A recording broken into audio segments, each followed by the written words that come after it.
एकांत में भगवान की कुछ स्तोत्र और प्रार्थना है, उनको गाइए और रोइए, प्रभु से प्रार्थना कीजिए। क्या मुझे अजपा जाप दे दीजिए, निरंतर भजन दे दीजिए, वो दे देंगे।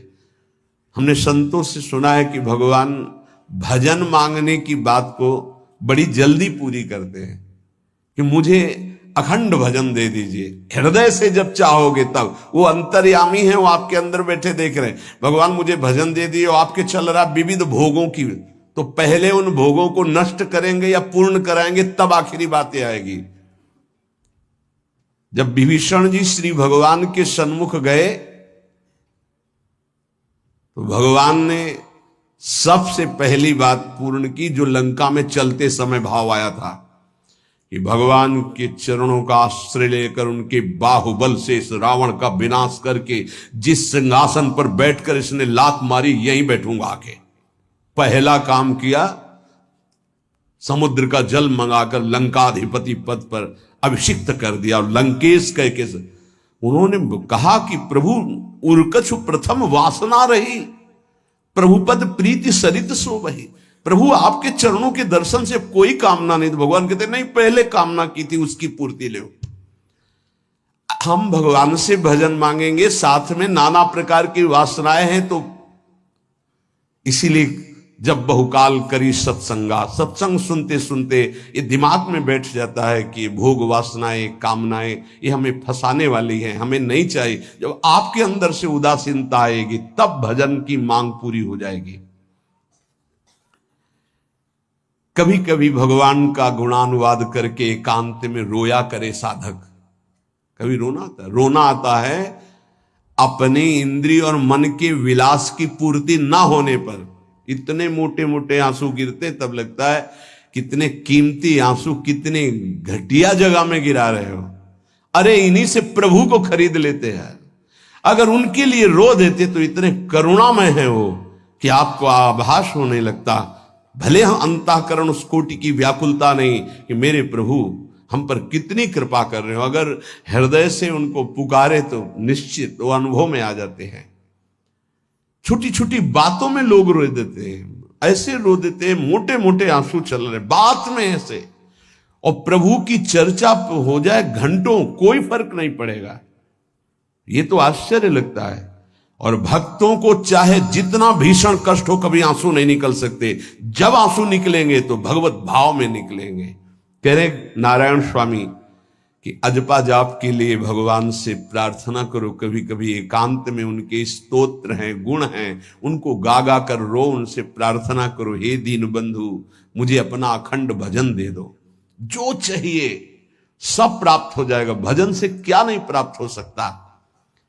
एकांत में बैठकर रोने से, ऐसे प्रतिदिन जब आप नियम बना करके प्रभु से प्रार्थना करेंगे।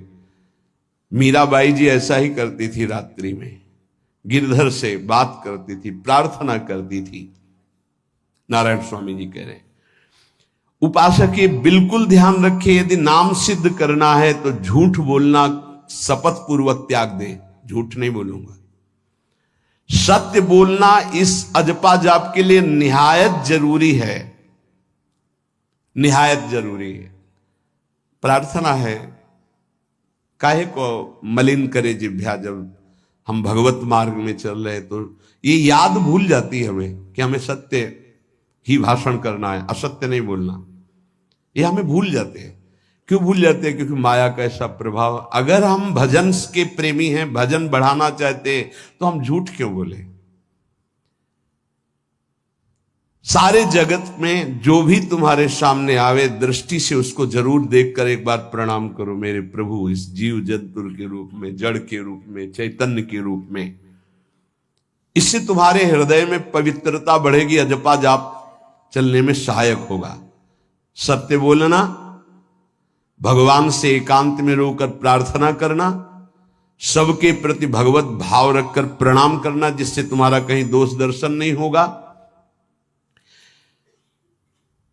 किसी के मन को दुखाने वाली कभी बात न कहे, किसी को दुर्वचन न कहे, किसी का वैर भाव अपने हृदय में स्वीकार न करे। ये साधन मैंने स्वयं किया है। नारायण की कृपा से इस दास को वेदांत का भी पूरा ज्ञान है और भक्ति मार्ग का भी, दोनों का आखिरी भाव समदर्शिता है, चाहे भक्ति से चाहे ज्ञान से। सब में ब्रह्म देखना, सब में वासुदेव देखना, सब में इष्ट देखना। भक्ति विषय में भजन और ज्ञान विषय में नारायण, ये दोनों बात भक्त में होनी चाहिए। भक्ति का प्रथम और अंतिम विश्राम भजन, हर समय भजन चलना, और आंतरिक ज्ञान का विषय सब में हमारे इष्ट देव, ये दो बातें जरूर होनी चाहिए परिपक्व भजनानंदी होने के लिए।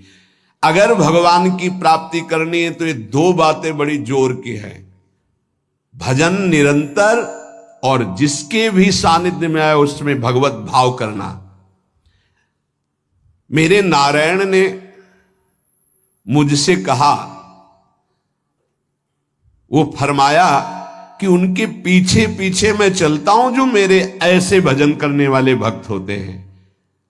और श्री कृष्ण चंद्र जी ने दयालुता में भागवत में कहा, अनुब्रजाम में हम नित्यम पुयत्यंगुरेण भी। मुझे बहुत रोना आता है बात सुनकर के कि दास की चरण रज के लिए स्वामी पीछे पीछे डोलता है। किस भक्त के पीछे? जो दो बातें यहां कही, जो निरंतर नाम जप करता है और सब में भगवत भाव रखता है, तो भगवान नारायण ने नारायण स्वामी से कहा कि मैं उसके पीछे पीछे डोलता हूं कि उसकी चरण रज मेरे ऊपर पड़ जाए। और भगवान श्री कृष्ण चंद्र जी ने कहा, निरपेक्षम मुनिम शांतम निर्वैरम सम दर्शनम। निरपेक्ष जो किसी की अपेक्षा नहीं रखते, किसी से कोई संबंध नहीं, स्वार्थ का।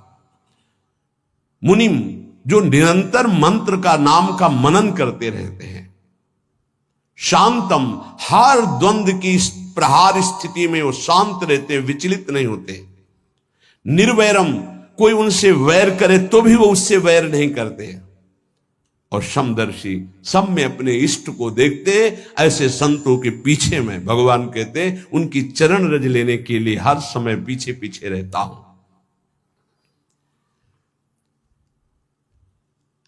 अहिंसा परमो धर्मा शास्त्रों में वर्णन किया गया है, इसलिए किसी भी जीव को कष्ट नहीं पहुंचाना है।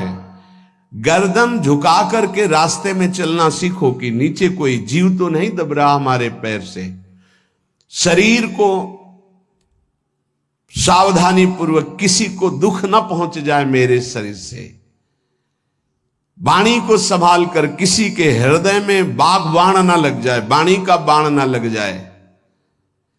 बाहर का प्रहार तो सहा जाता है, लेकिन जब हृदय में शब्द चुभता है वचनों का, ये बाण खरकता रहता है। किसी भी जीव को कभी मारना नहीं, वो तुम्हें नुकसान नहीं पहुंचाएगा। गीता वाटिका में सांप निकला, फण वाला कोबरा। राधा बाबा ने कहा, देखो अभी केवल हमने देखा है, अगर और लोग देखेंगे तो आपको पीड़ा पहुंचा सकते हैं, इसलिए एक लकड़ी उठाई और कहा मैं रास्ता बना रहा हूं, आप इधर से चले जाओ। ऐसे किया, सांप उधर चला। सब में भगवान है। अगर हम भगवत भाव करते हैं तो निश्चित वहां से कोई विरोध नहीं होगा। जब हम भगवत भाव करते तो सर्वात्मा भगवान वहां विराजमान, कैसे आक्रमण करेंगे? जैसे रत्नावती जी के लिए माधव सिंह ने जंगली शेर पिंजड़े में बंधवा कर वहां लाए, और ऊपर से बालकनी से पिंजड़े का ऐसा खींच दिया गया, शेर बाहर निकला दहाड़ता हुआ। और वो पूजा में थी ठाकुर जी के, संतशाला में बहुत से संत विराजमान थे। दासी ने कहा, महारानी सावधान, सिंह। आरती करने जा रही थी, मुड़ी और कहा, नहीं सिंह नहीं, नृसिंह। हमारे भगवान नृसिंह देव पधारे। और थाल लेकर मुड़ी तो जैसे सीधी गाय ऐसे खड़े हो गए। तिलक लगाया, आरती की, प्रणाम किया। सिंह घूमा और छलांग मारी ऊपर, जो बालकनी में राजा के पार्षद उसको बंदी बना करके लाए, सांप को फाड़। और जंगल में किसी संत को, रत्नावती जी को या किसी को, वहां कोई क्षति नहीं। लेकिन जो उनकी क्षति के लिए लाए थे, उनके लिए वो सिंह, इनके लिए वो भगवान नरसिंह।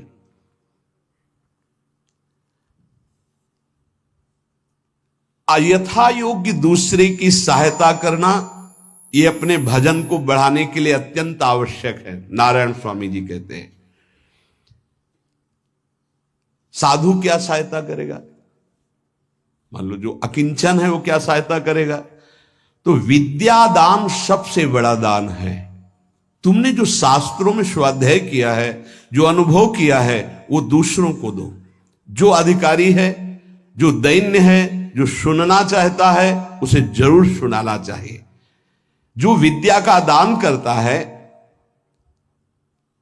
भगवान का भजन बहुत सहजता से होने लगता है, दूसरे को भजन में लगाने की बात। इसीलिए जैसे आप गृहस्थ में हैं तो आप अपने परिवार के छोटे बच्चे बड़े सब 5 मिनट आप राधा राधा कहिए, आप 10 मिनट भजन कीजिए, आप स्वयं कीर्तन कीजिए, पूरे परिवार को सुनने को मिले, बहुत लाभ मिलता है।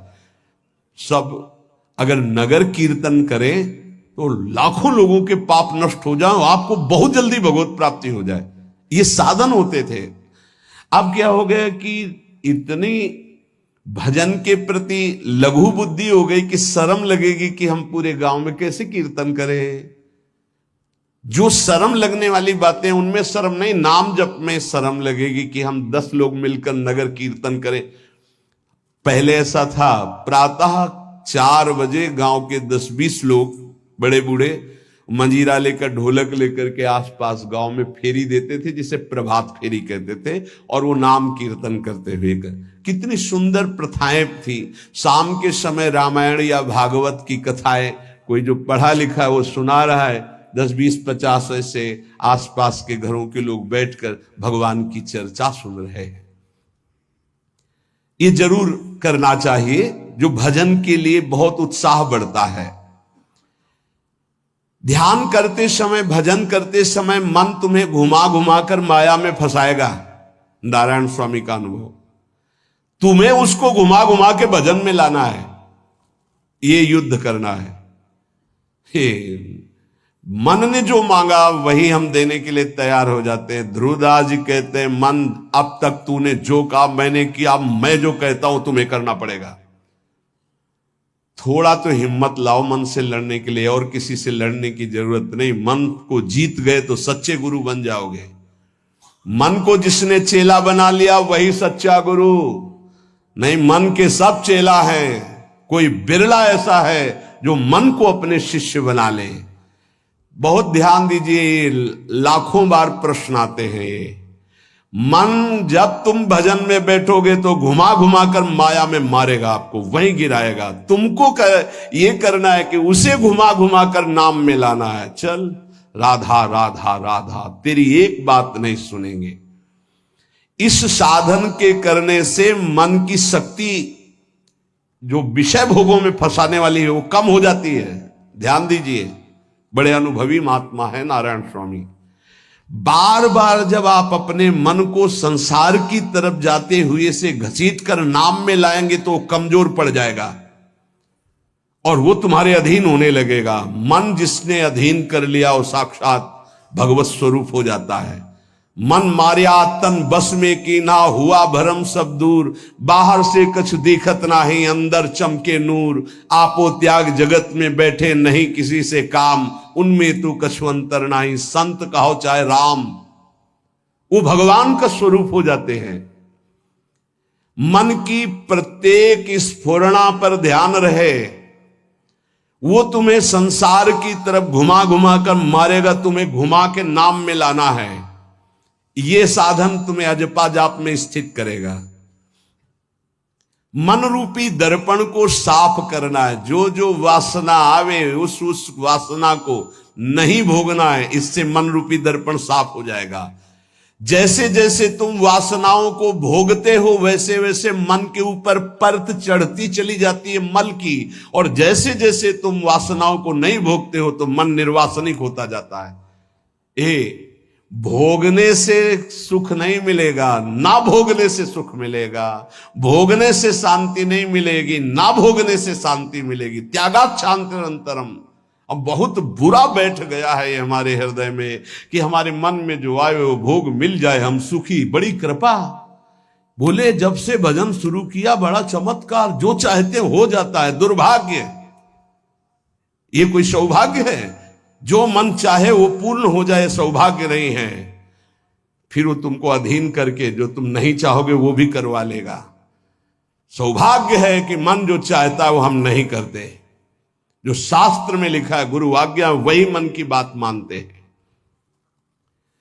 अभ्यास करते करते वासनाएं कम होने लगती, फिर वासनाएं नष्ट हो जाती, फिर स्फुरणा ही नहीं होती, अजपाजा प्रारंभ हो जाता है। विक्षेप यही वासनाएं पहुंचा रही भजन में। भजन से जो महासुख मिलता है तुम्हें कैसे बताऊं, नारायण स्वामी कह रहे हैं। मन को वश में करने पर जो सुख मिलता है वो ब्रह्मा को भी सुख नहीं है।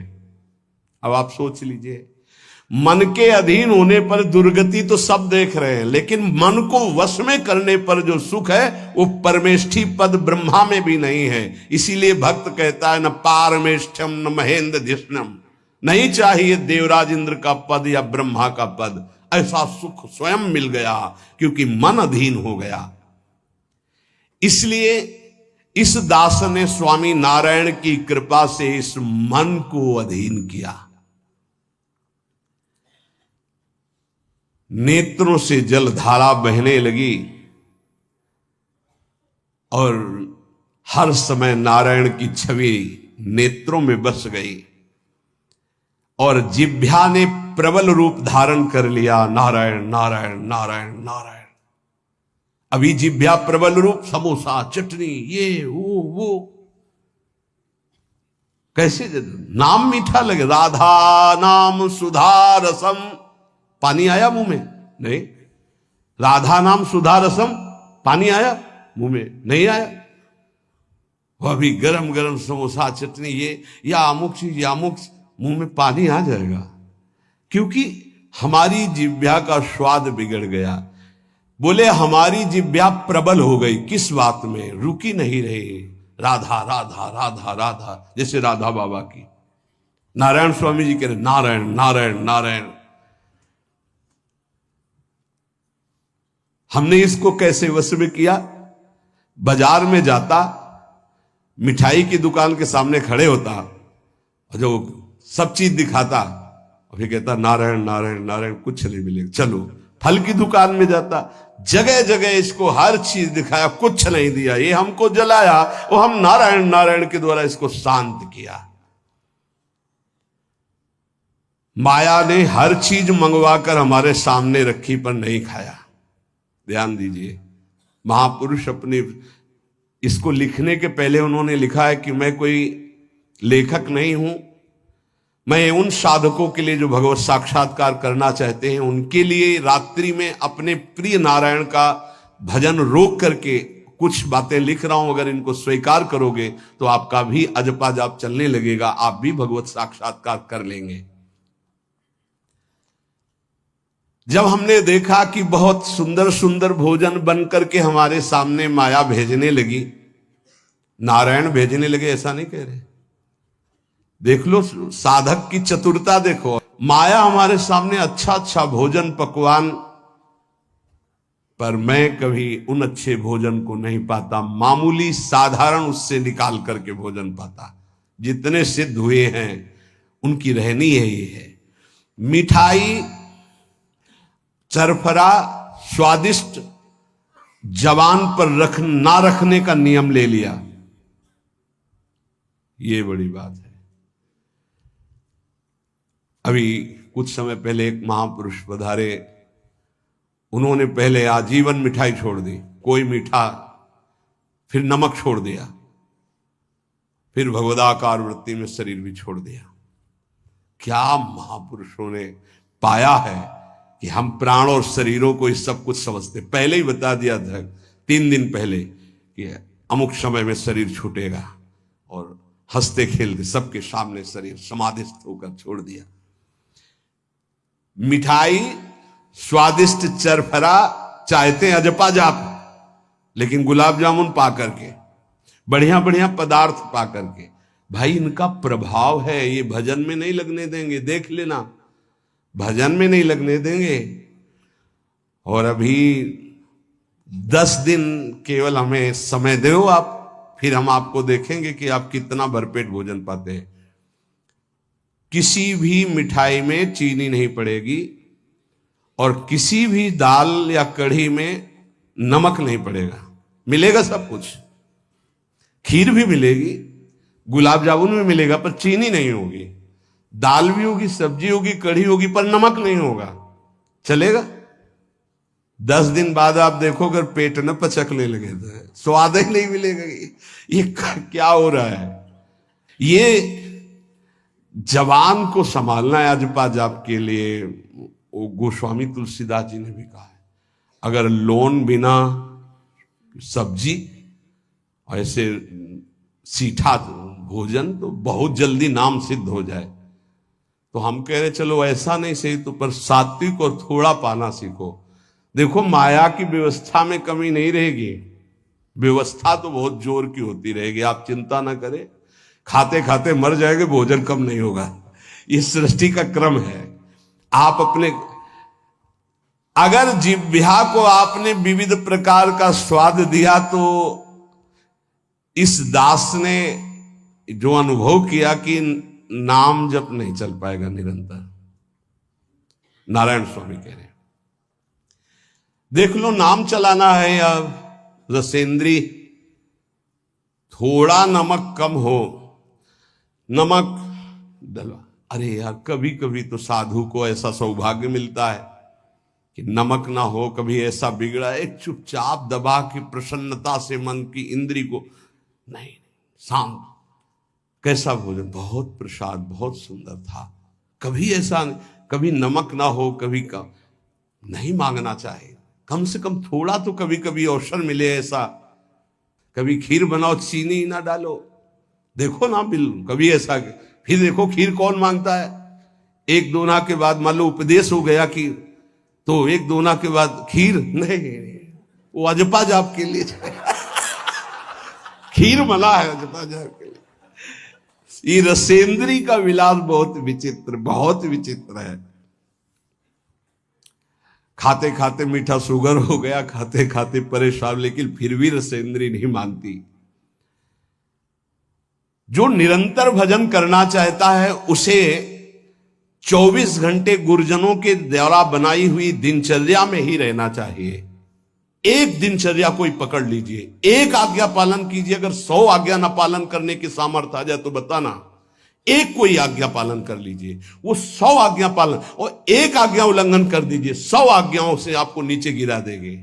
एक दिनचर्या पालन कर लीजिए, आप अपने मन को आज्ञा पर लगा दीजिए, एक दिनचर्या पालन कर लीजिए। कौन सी दिनचर्या ऐसी कठिन है जो आप पालन नहीं कर सकते? मैंने एक यूरोप का आदमी था, वो बहुत अमीर था। वो मरते समय घर वालों को कहा कि मैं एक वसीयत लिखा है, वो मुझे पढ़ने को मिली उस दिन। पूज्य नारायण स्वामी जी कह रहे हैं उसमें कोई रुपया पैसा की वसीयत नहीं थी। उसने एक बहुत मोटे अक्षरों में शब्द पूरा खाली, पूरी डायरी खाली, केवल एक शब्द, और कहा मैं ये वसीयत आप लोगों को लिखकर, time is money in the world. सही शब्द है कि गलत है? वर्ड होगा, हाँ, क्योंकि ज्यादा पढ़े लिखे। Time is money in the world. दुनिया में सबसे बड़ी संपत्ति समय है। दुनिया में सबसे बड़ी संपत्ति समय है। जब से मैंने ये पढ़ा तो इस दास ने समय की सदैव कद्र की है, हर समय को सार्थक किया है। या निरर्थक करने में समय की सार्थकता समझ रहे हैं। निरर्थक सोना, निरर्थक बातें करना, बिना भजन के जो सेकंड गया व्यर्थ गया। बहुत सुंदर बात है। जिसने समय की कीमत पहचान ली वो सबसे बड़ा संपत्तिवान। Time is money in the world. संसार में समय ही सबसे बड़ी संपत्ति है। समय की सदुपयोग वृत्ति राधा राधा राधा राधा। इसको पाबंदी में बांधिए, तुम्हारा लोक परलोक दोनों सुधर जाएगा। समय को एक, इस समय ये, इस समय ये, इस समय ये, इस समय ये।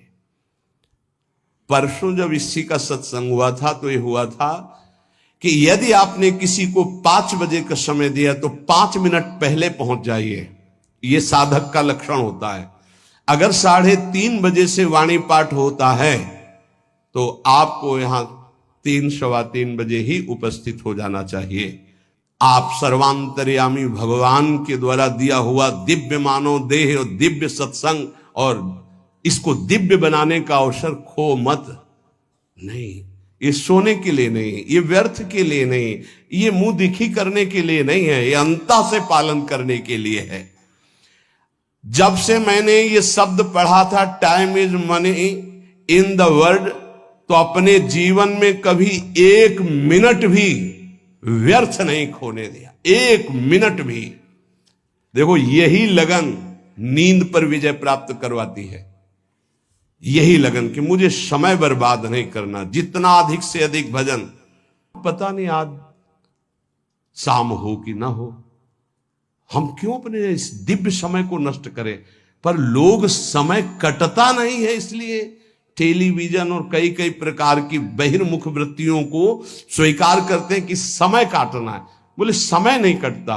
और सही पूछो तो भगवान से मनाया जाता है कि नींद ना आवे, कभी ये रात्रि ना हो, इसके लिए कि मैं रात्रि हो गई तो 10 घंटे 8 घंटे सो रहा हूं। नहीं, रात दिन भजन, जाना है यहां से। पता नहीं आप लोगों के दिमाग में है कि नहीं है। हर समय बात है कि जाना है, कोई भी मिनट आखिरी हो सकता है, बिल्कुल चलो, जाना है। फिर किस बात के लिए उदास हो जाना, निराश हो जाना, क्योंकि ये पक्का पता मुझे जाना है। कहां जाना है? लाडली जी के पास जाना है, जिनके लिए तरस रहे हैं उनके पास जाना है। तो उसमें कोई भय है क्या कि जाना? जिनके लिए हम तरस रहे, तड़प रहे, उनके पास जाना है। जहां अनंत जन्मों से बिछुड़े वहां जाना है। कोई आश्चर्य की बात है, कोई दुख की बात है, कोई घटना की बात है, और जाने का ये बुलावा है। एक माई है, भयंकर कैंसर से पीड़ित है, मुस्कुराहट के सिवा कभी हमने उसके मुख में उदासी नहीं देखी। जब प्रणाम करके बाद, बहुत कृपा है लाडली जी की, बहुत कृपा है गुरु जी की, यह जीवन है। आपके अंदर अगर थोड़ी देर सोचो कि कैंसर की रिपोर्ट आ गई, अब कैसा लगेगा? कैसा लगेगा? तो भगवान ने हमें क्या दिया है? थोड़ी देर आंख बंद करके सोचो, यदि तुम्हारी आंखें ज्योति रहित हो जाए तो कैसा लगेगा? घबराहट पैदा हो जाएगी। आप देखो, अभी आंख बंद करो, सोचो अगर ये सदा सदा के लिए ऐसी हो गई तो भगवान ने कितनी कृपा दी। तुम सुन सकते हो, बोल सकते हो, देख सकते हो, सूंघ सकते हो, चल सकते हो, अभी स्वस्थ हो। समय की कदर करो, नहीं ये समय निकला चला जा रहा है, ये वापस नहीं आने वाला।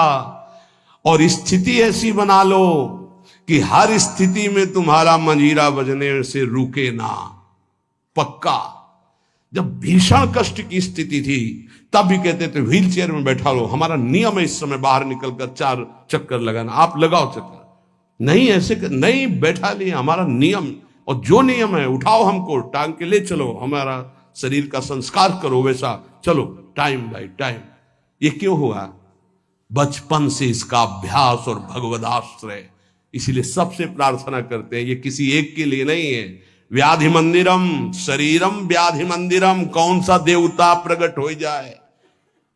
किडनी फेल कर, कितने प्रकार के रोग हैं भैया। और एक बार जहां रिपोर्ट आई कैंसर, खत्म खेल, भजन साधन सब खत्म, चेहरे का रंग बदल, दिल बोले ब्लॉक हो गए इस दोनों नसें। अब वो परेशान है, अरे ब्लॉक नहीं, फेल हो जा, पास हो जा, इसमें क्या जाना। राधा राधा हर समय तैयार है। जैसे आर्मी का जवान तैयार रहता है बॉर्डर पे कि कहीं से भी गोली आ सकती है, ऐसे बिल्कुल तैयार रहो, पक्का तैयार रहो। बार बार कह रहे हैं सावधान, समय की कीमत